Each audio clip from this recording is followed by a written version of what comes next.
Hello, students. Good morning. I hope you all are healthy, fine, and safe at your home. This is your social science teacher. Okay, today I'm just going to continue this chapter. This is first chapter. Okay, and today we'll complete this chapter. Okay, so in the previous video, we had studied about the uh, outbreak of revolution. Okay, यहाँ पर हमने क्या पढ़ा था कि क्या हो गया था, आउटब्रेक ऑफ रेवोल्यूशन में क्या पढ़ा था, स्टेट जनरल की मीटिंग हुई थी और इस तरह से क्या क्या ये सिस्टम था आपको मैंने पिछली बार बता दिया था। ओके, और यहाँ से जो थर्ड स्टेट के लोग थे जो यहाँ पर आए हुए थे, जो कितने थे, 600 थे। जब उन लोगों को इक्वल राइट्स नहीं मिले तो उन्होंने क्या किया, वो बाहर चले गए। कहाँ गए, टेनिस कोर्ट में, जहाँ पर उन्होंने क्या की, अपने आप को नेशनल असेंबली घोषित कर दिया, खुद को नेशनल असेंबली बोल दिया।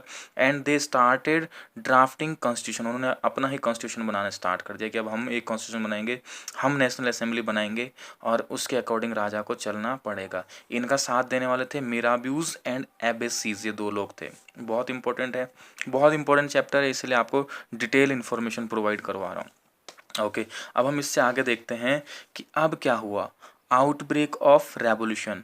ये लोग यहाँ पर हैं, ये लोग कौन, ये जो 600 रिप्रेजेंटेटिव्स थे, ये थर्ड स्टेट के जो मिडिल क्लास जो स्पेशली थे वो यहाँ हैं। क्या कर रहे हैं, टेनिस कोर्ट में बैठ के धरना, समझ सकते हैं आप, धरना दे रहे हैं, कॉन्स्टिट्यूशन बनाया जा रहा है और ये सब कुछ प्रोसेस चल रही है।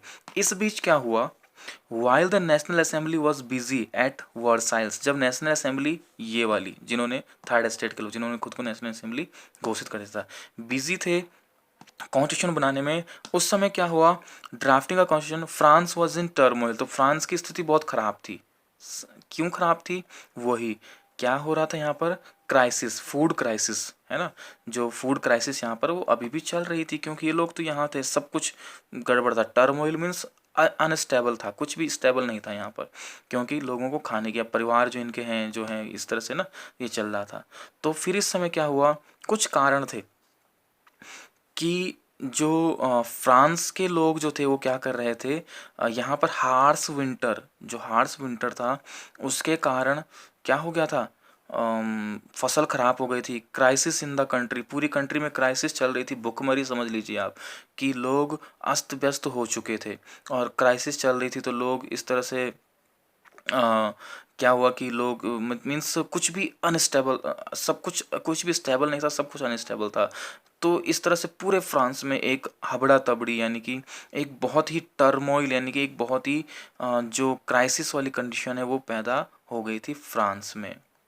इसे देखकर लुइस किंग जो था, लुइस 16 जो था, उसको थोड़ा सा ये लगा कि कहीं इस समय जो इस सिचुएशन है वो कंट्रोल से बाहर है, लोगों को प्रॉब्लम हो रही है, तो उसको लगा कि कहीं ऐसा ना हो कि लोग रिवॉल्ट कर दें, लड़ने लगें, भगदड़ हो जाए या लड़ाई झगड़ा हो जाए, पूरे कंट्री में वॉर स्टार्ट हो जाए या मुझे ही अटैक कर दें। ये सोचकर किंग ऑर्डर्ड ट्रूप्स, क्या हुआ, किंग ऑर्डर ट्रूप्स। अब देखिए, जो फर्स्ट वीडियो में मैंने आपको बताया था कि किंग ने ऑर्डर किया था अपनी आर्मी को, कहाँ, फ्रांस, पेरिस, वहाँ पर जाने के लिए भेजा था ना, जिसकी वजह से उस आर्मी को देखकर जो फ्रांस के पीपल, जो लोग थे, उन्होंने क्या किया था, बेस्टील जो एक प्रिजन फोर्ट था उस पर अटैक किया था ना। जो आर्मी देखी जा रही थी वो क्यों देखी जा रही थी, इस कारण। यहाँ पर अब आपका जो पिछला फ्लैशबैक जो चल रहा था वो यहाँ पर आकर स्टार्ट खत्म होता है कि वो बेस्टिल अटैक क्यों हुआ था, राजा ने ट्रुप्स जो आर्मी थी उनको ऑर्डर क्यों दिया था। ओके, ये एक रीज़न था, ये रीज़न था, ये सारे रीजंस थे। अब यहाँ पर जो स्टोरी है वो आगे बढ़ती है। ओके, मीन्स ये वो डे आ गया, कौन सा डे, जिस दिन आर्मी यहाँ पर देखी गई थी शहरों में। Okay, and then agitated crowd stormed and destroy the Bastille. King ने ऑर्डर किया, लोगों ने आर्मी को शहर में देखा कि लुइस 16 ने आर्मी को शहर में भेज दिया है, तो इनको गलतफहमी हो गई कि शायद उसने हमें अटैक करने के लिए या कुछ हमें बंदी बनाने के लिए इस तरह से भेजा, जबकि राजा ने वो इस वजह से भेजा था। ओके, तो जो एजिटेटेड, जो गुस्साए भूखे क्राउड जो थी, स्टॉर्म्ड डिस्ट्रॉय द बेस्टिल, उन्होंने बेस्टिल पे अटैक कर दिया। उस समय एक र्यूमर चल रहा था rumour spread owners of manner, ठीक है ना, मैनर यहाँ पर है हवेली, आप समझ सकते हैं, उनके जो हवेली के जो मालिक यानी कि जो कैसल्स जो होते हैं, बड़े बड़े पैलेसेस के मालिक जो होते हैं, तो किसानों में ये चल रहा था कि will attack and destroy the harvest of farmers, की शायद ये लोग जो बड़ी बड़ी जो लैंडलॉर्ड्स हैं, ये किसानों की हार्वेस्ट को खराब करने वाले हैं, जलाने वाले हैं, डिस्ट्रॉय करने वाले हैं। Country was in the mood off revolt, और ये सुनकर क्या, पहले तो ये कंडीशन, फिर आर्मी देखी जाना, और एक र्यूमर ये चलना, इनको लग रहा था कि जो बड़े बड़े लैंडलॉर्ड यानी कि फर्स्ट सेकंड एस्टेट नोबल्स जो हैं, वो किसानों की हार्वेस्ट को क्या कर देंगे, डिस्ट्रॉय कर देंगे। और जबकि यहाँ पर क्या चल रही थी, क्राइसिस तो पहले ही चल रही थी। तो इस वजह से ये लोग, अब इन्होंने कहा कि अब हम चुप नहीं रहेंगे, रिवॉल्ट करेंगे। Country was in the mood off revolt, तो ये रिवॉल्ट के मूड में थे। अब जैसे ही रिवॉल्ट के मूड में थे, जब पूरी अस्त व्यस्त हो गई थी, किंग रिकॉग्नाइज नेशनल असेंबली। तो पहले तो राजा ने क्या कर दिया था, मना कर दिया था इस नेशनल असेंबली को मानने से।